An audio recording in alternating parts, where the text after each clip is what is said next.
নমস্কার, আমরা ব্যারাকপুর সিটি পুলিশের অন্তর্গত সাহেবদের যে নির্দেশাবলী আছে সেগুলো মেনে কাজ করি এবং সবাই নিজ নিজ ক্ষেত্রে চেষ্টা করি সামাজিক কাজকর্মের সঙ্গে যুক্ত থাকার। তো আমাদের নিমতা থানা এলাকার বাসিন্দা এক দম্পতি আমার পিছনেই আছে, অমিত সরকার এবং তার স্ত্রী মধুমিতা সরকার, যে পেশায় একজন সিভিক ভলেন্টিয়ার, সে বর্তমানে বারাসাত লিউতে কর্মরত আছে। এই দম্পতি দীর্ঘদিন ধরে তারা বিভিন্ন মার্কেট এরিয়া থেকে এবং আমাদের স্থানীয় বিশরপাড়া বিরাটির বিভিন্ন গেঞ্জি কারখানা থেকে খুব অল্প দামে কাপড়ের গেঞ্জির পিস কিনে নিজেরাই ঘরে সেলাই করে সেগুলো বানায় এবং দুস্থ যারা ইকোনমিক্যালি পিছিয়ে পড়া মানুষ তাদের জন্য একটি দোকান ঘর ভাড়া নিয়ে নিমতা থানার অন্তর্গত তেঁতুলতলায় 5 থেকে 15 টাকা এই দামের রেঞ্জে তারা বিভিন্ন দুস্থ মানুষজনকে সেগুলো বিক্রি করে তাদের পাশে দাঁড়ানোর একটা চেষ্টা করে।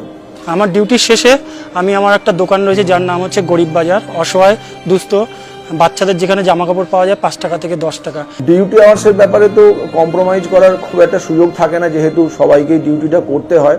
তথাপিও যখন যেটা অনুরোধ করে বা আমাদের মানবিক দিক থেকে যেটা দেখা সেটা নিশ্চয়ই সবসময় দেখার চেষ্টা করা হয়।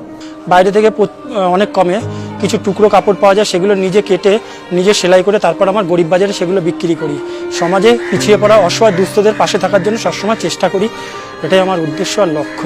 কিছু কিছু জিনিসপত্র আছে যেগুলো দুস্থ মানুষদের এমনিতে, যারা খুবই গরিব তাদের এমনিতেও দেখেছি 2-1 যে এমনিতেও দিয়ে দিয়েছে তাদের।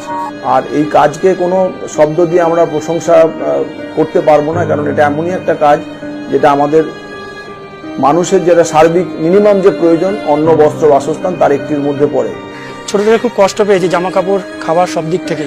বড় হয়ে যখন এখন ন্যূনতম একটা যেটা বেতন পাচ্ছি চাকরি, তারপরেও চিন্তা ভাবনা এই যে কিছু অসহায় দুস্থ বাচ্চাদের পাশে হয়তো আমি দাঁড়াতে পারবো। এখন আপনারাও পারলে এরকম দুস্থ অসহায় বা শিশুদের পাশে দাঁড়ান, সবসময় চিন্তা ভাবনা এটাই ছিল, কারণ ছোটবেলায় খুব কষ্ট পেয়েছিলাম।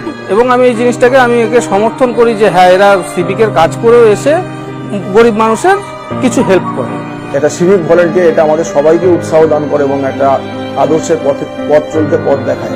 আমাদের থানার আইসি রয়েছেন এবং আমাদের টিআই সাহেব রয়েছেন, দুজনে উভয়ই আমাকে প্রচুর পরিমাণে সাপোর্ট করে এবং হেল্পও করে।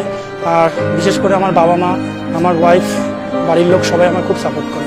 ও যে কাজ করছে সেটা খুবই প্রশংসার যোগ্য, অন্যান্যদের কাছে সেটা দৃষ্টান্তমূলক।